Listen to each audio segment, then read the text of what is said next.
kelompok 3 ingin mengkaji sebuah kasus tentang gizi. Perkenalkan, nama saya Ahmad Roy Salamin Taufik dengan NIM 032. Saya Siti Mar'atu Solihah, NIM 33. Saya Sanjirat, NIM 15. Saya Yusiana Mufida dengan NIM 43. Saya Meisa Isnaina Putri dengan NIM 02. Saya Khairatul Wahdania dengan NIM 31. Saya Ariana Fafardani dengan NIM 03. Baik, di sini kelompok kami ingin mengkaji tentang masalah kesehatan gizi yaitu stunting. Menurut Peraturan Presiden Republik Indonesia Nomor 72 Tahun 2021, stunting adalah gangguan pertumbuhan dan perkembangan anak akibat kekurangan gizi dan infeksi yang berulang, ditandai dengan tinggi badan di bawah standar yang telah ditetapkan. Sedangkan menurut Kementerian Kesehatan, stunting adalah anak balita dengan nilai Z-skornya kurang dari -3 standar deviasi. Jadi, dapat disimpulkan bahwa stunting adalah gangguan pertumbuhan yang dialami oleh balita yang mengakibatkan keterlambatan pertumbuhan yang tidak sesuai dengan standarnya, sehingga mengakibatkan beberapa dampak, baik jangka panjang maupun jangka pendek. Stunting adalah keadaan di mana balita memiliki panjang atau tinggi badan yang kurang jika dibandingkan dengan umur sebayanya. Kondisi ini diukur dengan panjang atau tinggi badan yang lebih dari -2 standar deviasi median standar pertumbuhan anak dari WHO. Faktor penyebab stunting. Yang pertama adalah pola asuh yang kurang efektif. Pola asuh yang kurang efektif juga menjadi salah satu penyebab stunting. Pola asuh di sini berkaitan dengan perilaku dan praktek pemberian makanan. Bila orang tua tidak memberikan gizi yang baik kepada anak, anak dapat mengalami stunting. Selain itu, faktor ibu yang masih remaja dan kehamilan yang kurang nutrisi, serta masa laktasi yang kurang baik juga mampu mempengaruhi pertumbuhan dan otak pada anak. Yang kedua adalah pola makan. Rendahnya akses terhadap makanan dengan nilai gizi tinggi dan menu makanan yang tidak seimbang mampu mempengaruhi pertumbuhan serta meningkatkan resiko terjadinya stunting. Hal ini dikarenakan ibu kurang mengerti konsep gizi saat, sebelum, dan setelah melahirkan. 3. Bukan karena genetik. Anak yang gagal tumbuh atau memiliki tubuh pendek sering disebut sebagai masalah keturunan. Padahal stunting sama sekali bukan karena masalah genetik. Stunting adalah gangguan yang terjadi karena masalah nutrisi dan faktor lingkungan. Kalaupun ada yang diturunkan dari orang tua ke anak adalah cara makan dan jenis nutrisi yang dikonsumsi. Sebab nutrisi yang dikonsumsi sangat memengaruhi pertumbuhan anak. Yang keempat, faktor sanitasi. Sanitasi yang buruk serta keterbatasan akses air bersih akan mempertinggi risiko stunting pada anak. Bila anak tumbuh di lingkungan dengan sanitasi dan kondisi air yang tidak layak, hal ini dapat memengaruhi pertumbuhannya.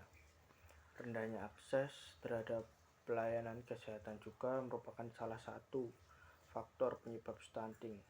1 dari 5 rumah tangga masih BAB di ruangan terbuka. 1 dari 3 rumah tangga belum memiliki akses air minum yang bersih. Teori. Yang pertama, agent faktor penyebab penyakit dikelompokkan menjadi penyebab biologis, nutrien, kimiawi, fisik, mekanik, alamiah, kejiwaan.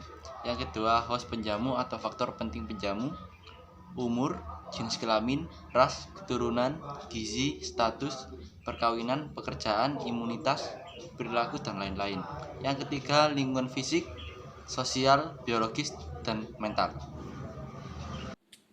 Kurang gizi dalam waktu lama tanpa disadari.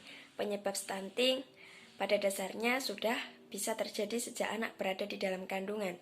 Sebab sejak di dalam kandungan, anak bisa jadi mengalami masalah kekurangan gizi. Penyebabnya adalah karena sang ibu tidak memiliki akses terhadap makanan sehat dan bergizi, seperti makanan berprotein tinggi, sehingga menyebabkan ibu hatinya turut kekurangan nutrisi. Selain itu, rendahnya asupan vitamin dan mineral yang dikonsumsi ibu juga bisa ikut mempengaruhi kondisi nutrisi janin. Kekurangan gizi sejak dalam kandungan inilah yang juga bisa menjadi penyebab terbesar kondisi stunting pada anak. Stunting merupakan kondisi gagal tumbuh pada anak yang selalu diwaspadai setiap orang tua. Sebab ada banyak dampak buruk yang bisa ditimbulkan, baik itu dalam jangka pendek ataupun dalam jangka panjang. Dampak stunting dalam jangka pendek yaitu bisa terganggunya perkembangan otak, kecerdasan berkurang, gangguan pertumbuhan fisik, dan gangguan metabolisme dalam tubuh.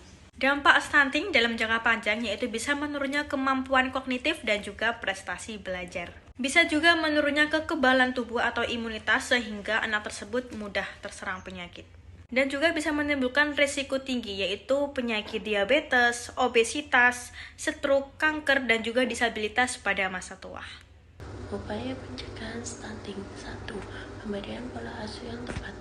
Langkah pertama, pemberian pola asuh yang tepat untuk anak ini meliputi inisiasi menyusui dini atau IMD dan memberikan ASI eksklusif sampai usia bayi genap 6 bulan dan dilanjutkan usianya 2 tahun.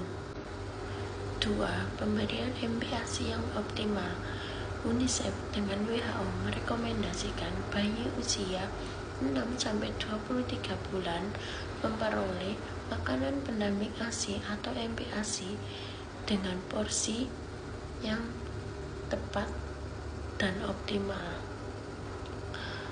Aturan pemberian makanan pendamping ASI atau MPASI mengandung setidaknya 4 atau lebih dari 7 macam makanan. Ini termasuk umbi atau sereal, produk olahan susu, kacang-kacangan, sumber protein, dan makanan yang mengandung vitamin A. Sementara itu, bayi usia 6-23 bulan yang tidak mendapatkan ASI setidaknya harus makan minimal 4 kali dalam sehari dengan porsi yang tepat. 3. Mengobati penyakit yang dialami anak. Berbagai kondisi medis yang dialami anak bisa membuatnya mengalami penurunan nafsu makan. Misalnya, anak mengalami demam, batuk, pilek, flu, sembelit, hingga masalah pencernaan dan kondisi seperti TBC. Jika demikian, sebaiknya berikan penanganan utama pada kondisi medis tersebut. Lalu ibu bisa melanjutkan dengan kembali memperbaiki asupan gizi sang buah hati. 4. Kebersihan lingkungan dan penerapan hidup bersih keluarga. Pencegahan terakhir berupa menerapkan pola hidup bersih dan sehat baik di lingkungan rumah maupun di luar rumah. Membersihkan rumah bisa membantu menunjang kesehatan tubuh anak dan keluarga secara menyeluruh. Itu tadi beberapa upaya pencegahan stunting pada balita yang dapat ibu dan ayah lakukan di rumah. Jangan lupa untuk rutin melakukan pengukuran berat badan dan tinggi badan anak. Sekian, terima kasih. Sekian video dari kelompok kami. Kurang lebihnya mohon maaf. Wassalamualaikum warahmatullahi wabarakatuh.